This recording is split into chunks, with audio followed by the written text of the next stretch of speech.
Hello and welcome. Today we're going to be studying solutions to Laplace's equations on a specific rectangular domain. So here, again, to clarify, we're talking about a two-dimensional spatial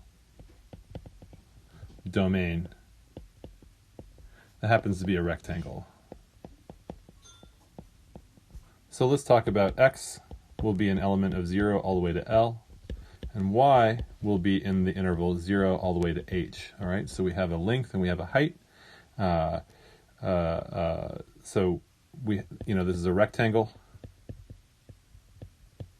Okay, and then Laplace's equation states that you have your Laplacian equal to 0, which is equal to u x x plus u y y, and it's subject to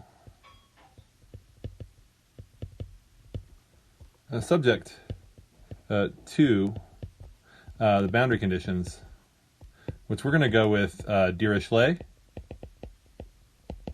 which are going to be that u of x comma y evaluated on the boundary, which we'll call w, and partial w will be the boundary, is equal to some pre-specified function. And what I want to say here is that what we're going to say is that this is actually, because it has four sides, so we have this boundary like this. We have x going from 0 up to L and y going from 0 to h. And then we have these four sides. So our boundary, W is our domain, and our boundary, of course, is going to be all these line segments on the top and bottom, forming a rectangle like that. Okay, so this is actually going to be written in terms of F1 through 4, where F1 of x will be the value of our function u at the top. So that'll be at y.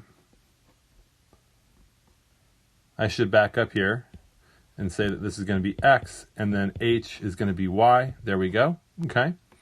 And of course, this is for y is equal to h here. And then we have F2, which will move around to the far side here. That'll be a function of y, and that will be u at x equals 0, and then y right there. So that'll be x for equal to 0. And we have F3, that will be on the bottom again. It will be for x, and that will be equal to u at x, but for y is equal to 0. So that is y equals 0 there. And then finally F4 will be on the right side. It'll be a function of y. It'll be for x is equal to L for all these different y values. So maybe I'll label these here for you just so you see where they are. So F1 will be here, F2 will be there, F3 will be there, and F4 will be there. All right, so it might be worthwhile to draw maybe a slightly better picture. We'll draw it in 3 dimensions. We can look at x there and y there, and that'll go out to L from 0 and 0 to h. And then, and I'll draw these in some different colors here. We have, that'll be F1 of x, right? And I'll try to put some guidelines there to see, kind of so you can see this in 3 dimensions, as that's basically pasted onto the y is equal to h top part of the curve there. And then F1 would go there. Or sorry, F2 will go there of y like that. And then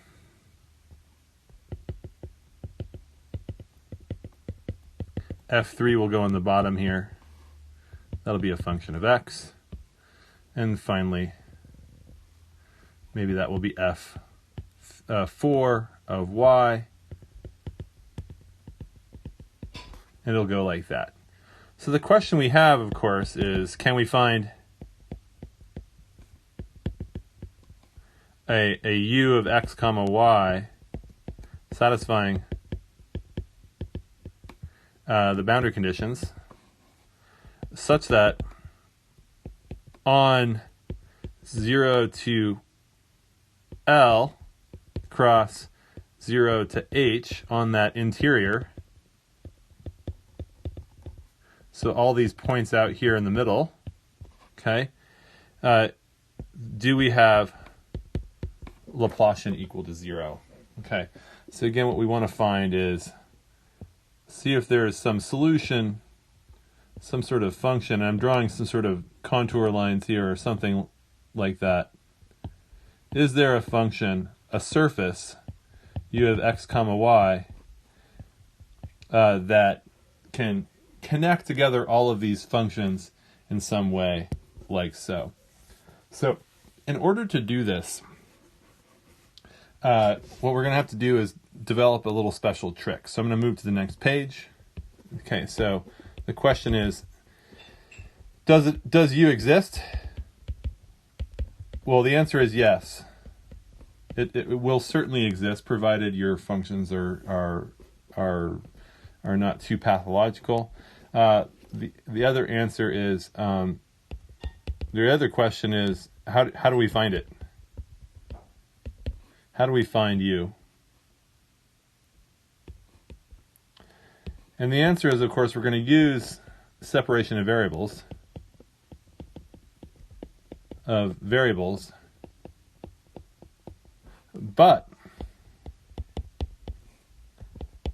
we're going to do something first here, is we're actually going to break down the problem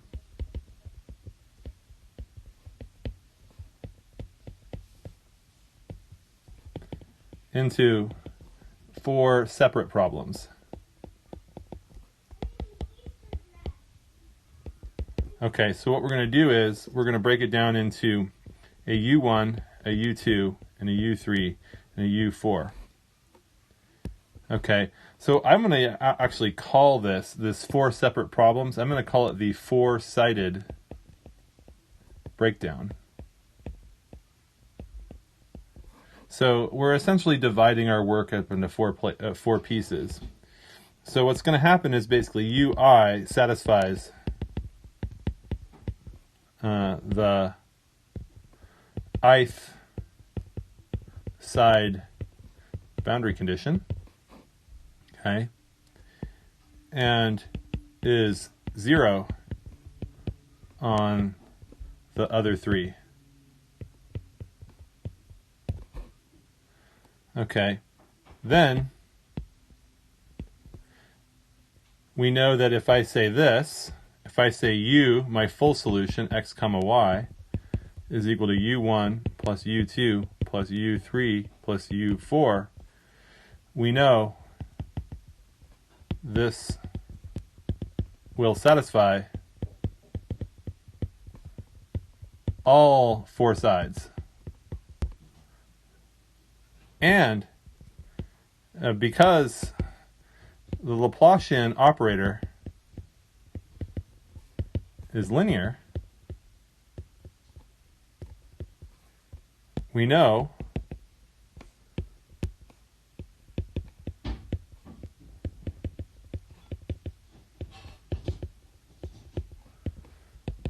that will distribute into each individual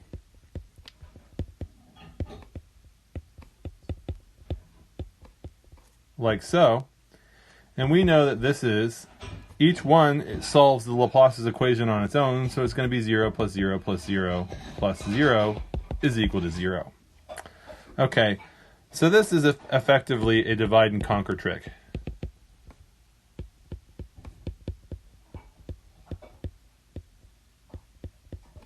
This is a divide and conquer trick. Basically, solve 4 simpler problems instead of one harder problem. Okay, so let's just get a picture of what this looks like. The idea is that let's look at U1. Right, what we're saying here is you're going to again have this x there and a y there, 0 to h, 0 to L, there's a square. And then you're going to have that function f1 of x up there. And what we'll say then, So f1 of x is not necessarily 0. It could be whatever it is. But then on all the other sides, u will be 0 here. Okay, so u1 will be equal to 0. Same there, and same there. But u1 at x comma h will be equal to f1 of x on that particular side. So for this sort of problem, what you're going to see then, of course, is a solution that looks sort of like this, right? It's going to be 0 on all these other sides.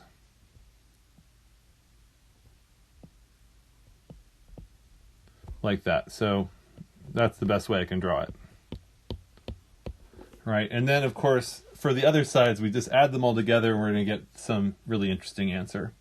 Okay, so that's the approach we're going to take. So what I'm going to talk about in this example problem, we're going to solve just u1 x comma y on this top, and then we'll show you later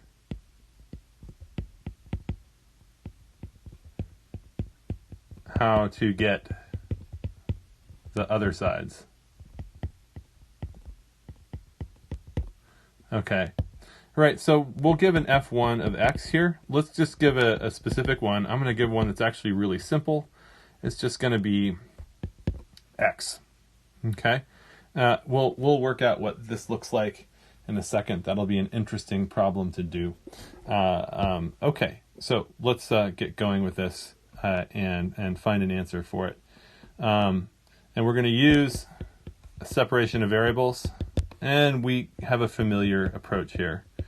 We're going to have basically a p of x and a q of y, like that, right? And then we have to note our boundary conditions that u on the three sides, they're basically homogeneous on the three sides. And that's going to help us a lot.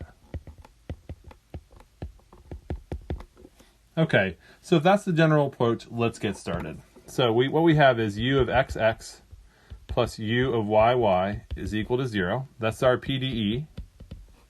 And now we have u is equal to p of x times q of y. Right? So of course we plug this in. And we're going to get q times p double prime plus p times q double prime is equal to 0. The next thing we do is separate. So we're going to get, what I like to do, of course, is divide everything by p and q like that. And then what we end up getting is p double prime over p is equal to negative q double prime over q. And that's going to be just like we've seen so many other times with this. That has to be equal to a constant. All right, but let's recall again what's going on here. What we have here is a function like this. There's our f1 up there, and then we have 0 on these two sides. So basically u at x comma y, when x is equal to 0, let me write that a little bit better. U at x equals 0 comma y is equal to 0. And u at x equals L, comma y is equal to 0. So we have, what we have here is homogeneous BCs on the left and right. And we're talking about the variable x. So what it does, it makes sense then to solve this is basically an eigenfunction problem.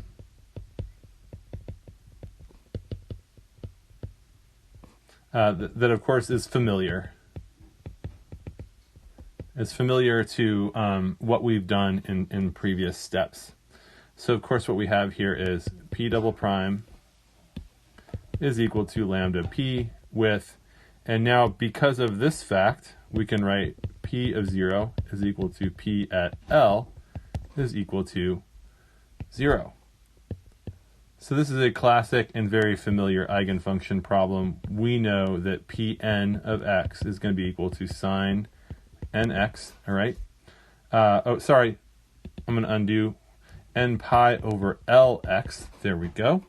And lambda n is going to be equal to negative n pi over L quantity squared. Okay, like that. All right, and this is true for n is equal to 1, 2, 3, 4, going up for forever. All right, so in previous videos, of course, you can see me deriving these eigenfunctions. This one is so familiar that in my class, you'll actually have a reference sheet to have this, so you can just deploy this set of eigenfunctions anytime you see this problem. I don't want you having to re-derive it every single time. All right. One thing to notice, in our separation of variables, what we see here is now looking at the q side. What's really unique about the Laplace's equation, which you haven't seen in previous equations, is a negative sign there, right? That is going to be, I'm going to just say that that is special. That's going to cause us some, that's going to be giving us some interesting things that we haven't encountered before. So this is going to be, this is unique compared to previous PDEs. So let's get to it on the next page, and now we're gonna solve for the Qn of y equations. So what we have here now is Q double prime negative over Q, and these are now n's, are equal to the lambda n, which of course is negative n pi over L quantity squared. All right. So for this equation, we see that now there's a negative and a negative, so those are going to cancel with each other. And that, again, is that unique feature that the Laplace equation gives you on a rectangle. And we have Qn double prime is equal to n pi over L quantity squared Qn. All right. So this is the DE we want to solve. And this has exponential solutions.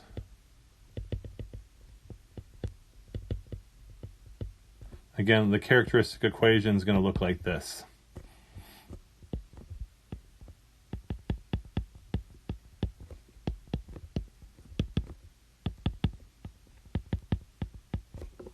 Like that. Okay.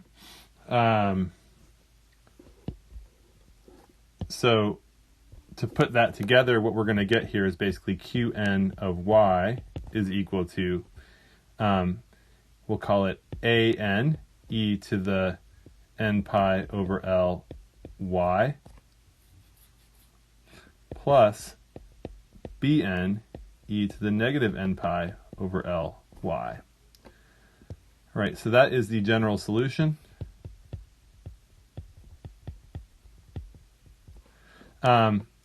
But what we've written here, this is not the best representation. So basically the exponentials are not the best basis for organizing our work.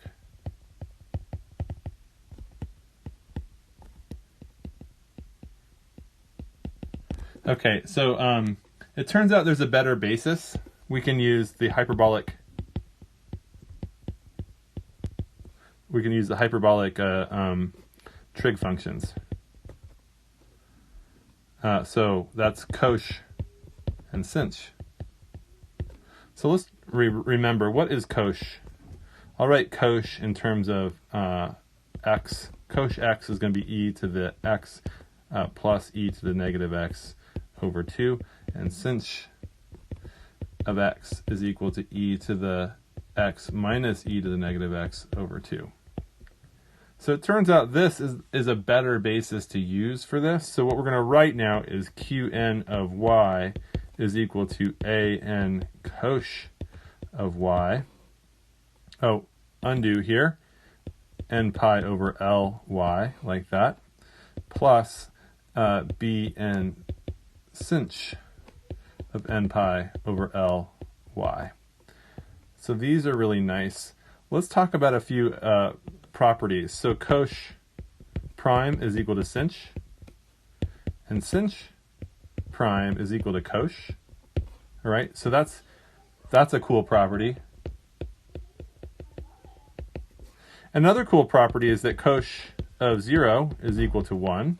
So it has a parallel feel here to that of cosine and sine. And sinh at 0 is equal to 0. And that's another cool property. That's another cool property here that we can exploit to do our work. All right, so let's put this all together. I'm going to put this together on the next page. What we found here was, of course, that Pn of x was equal to sine n pi over Lx. And we found Qn of y is equal to an cosh n pi over L y plus bn sinh of n pi over Ly. Okay, so what we want to do now is now we have to put this together. So this is for n equals 1, 2, 3, 4, up to forever. So now what we call a general solution of x comma y is going to be the sum of all of these solutions. So we're going to have sine n pi over Lx times an.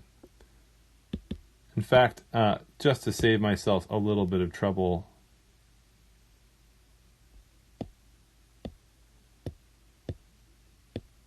I'll just write it like that. Put it right in there. That's sort of nice to do. Okay, but now what I want to do is we have to examine the boundary conditions. Okay, so note at the x equals 0 and the x equals L,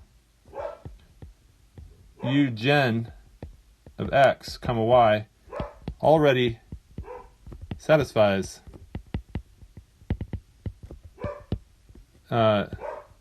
these boundary conditions, right? We already have 0 there. So there's only 2 left. So we know, of course, I'll draw that picture again.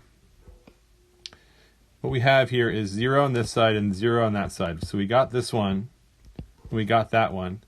The ones we have remaining now are this one, and, well, let's write this in blue, and this in red. So there's my F1 right there. So on the left and right sides, we've checked those off. So the one we want to check off now is this one, this other one here. So u at x comma 0, we want that to equal 0. So what we're going to do is throw that in. So u at x comma 0. Now we plug that in, and we're going to get the sum, n equals 1 to infinity, of sine of n pi over Lx times, and now we know that cosh at 0 is equal to 1, and we know that sinh at 0 is equal to 0. So that means what we're going to get is an an times 1 plus a bn times 0. So what we can say then is this is going to be equal to an sine n pi over Lx. N goes from 1 up to forever. And we know this is equal to 0. So what this means then, it must be true that all the an's are equal to 0. Okay. All right. It must be true for all n. Okay. So that eliminates a huge group of parameters. So now we know that's just gone. All right, good. So we see we've eliminated a bunch of factors or terms in our series. Okay, so now we can go on to the other one. We know that at u at x comma h, we can now write down the following. N equals 1 up to forever of sine n pi over L x times, and now we're going to write, we know the ANs are gone, so we can write this now as, we can put the BN out front there, and then we can put the sinh of n pi over L times h. Okay, so there we go. That's our thing, and we know this is equal to f1 of x. Note right here that, so y is equal to h, so this is a constant. This whole thing is a constant. So, if I was going to do some work here, what I would say is, what we have here is this. I'm going to rearrange this. This is actually bn times sinh of n pi over L h times the sine n pi over L x. So that's our actual variable. And we know that's equal to f1 of x. So it must be that bn is a Fourier coefficient. So it's 2 over L. And then we have to divide by that sinh.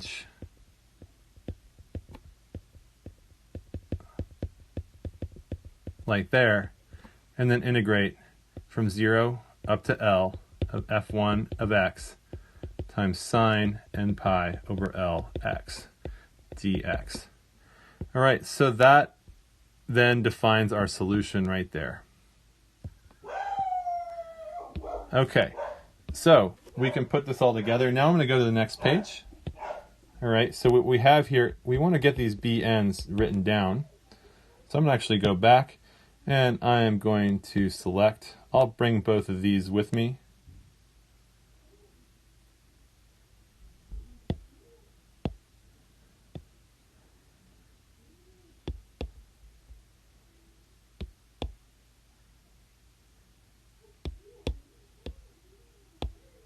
And I have those now both written down there.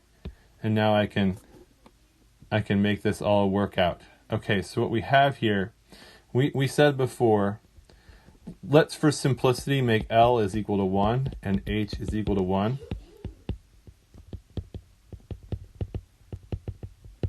And we say that our f1 of x, we said at the beginning that's equal to x. Okay, so let's see if we can get a concrete answer coming out of this. So what we know then is that the BNs are going to be equal to 2 over sinh of n pi times the integral times 0 to 1 of x times sine n pi x dx. So we can give this an easy computation. So that's going to be 2 over sinh n pi. And then we just have to do an integration by parts. So x, the antiderivative of sine, of course, is going to be negative cosine of n pi over n pi x over n pi. We're going to evaluate it 0 to 1. And then finally, we'll go plus the integral from 0 to 1 of cosine n pi x all over n pi dx. So we're getting there. I want to look at this term here. We have something showing up here for sure. What we have is we're going to have a negative 1 to the n power plus 1 because of the negative that's already sitting there, okay, all over n pi. And of course the 0, because there's still an x there, I think that's all you get. So we put the 2 over sinh n pi there, like that. And finally, this term right here, this should go away, right? Because of course the antiderivative of cosine is sine.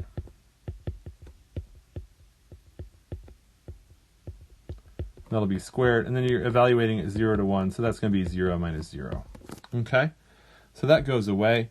So this becomes our Fourier coefficient right there. So that's our Bn. So we've got it.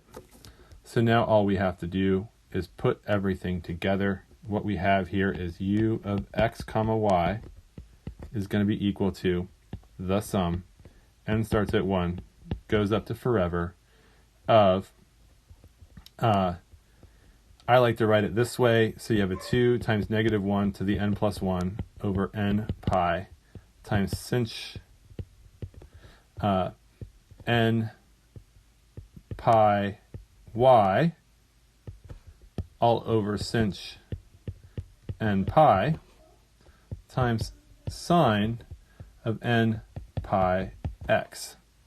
So that is our final answer to this problem. And what it would look like here is the following.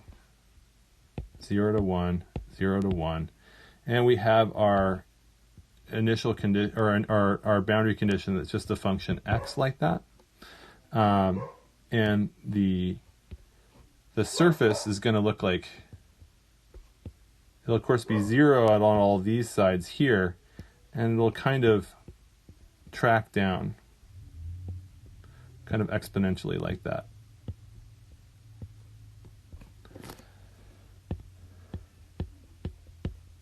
That'll be what the surface sort of looks like here. But what you're having here at the x equals 0 point, there's going to be basically a very steep gradient near y is equal to h. Okay, due to the really radical, almost tearing of the surface at that one point, as you get closer and closer to y equals h on the x equals 0. I shouldn't say x equals 0. I misspoke. What I mean is at x equals 1 and y equals h. Sorry, I misspoke there. Okay, so I hope you enjoyed this video and it gave you a good perspective on how to solve these things. What really came out of here, I think the big take-home point here is that when you're dealing with Laplace's equation on a rectangle, the new thing that's emerged are these hyperbolics. So get used to using these sinh and these cosh functions. Get used to using those. They are your bread and butter when talking about Laplace's solutions on a rectangle. That's the new thing, the new feature that this particular PDE brings with it that we haven't seen in previous PDE solutions. So thank you very much.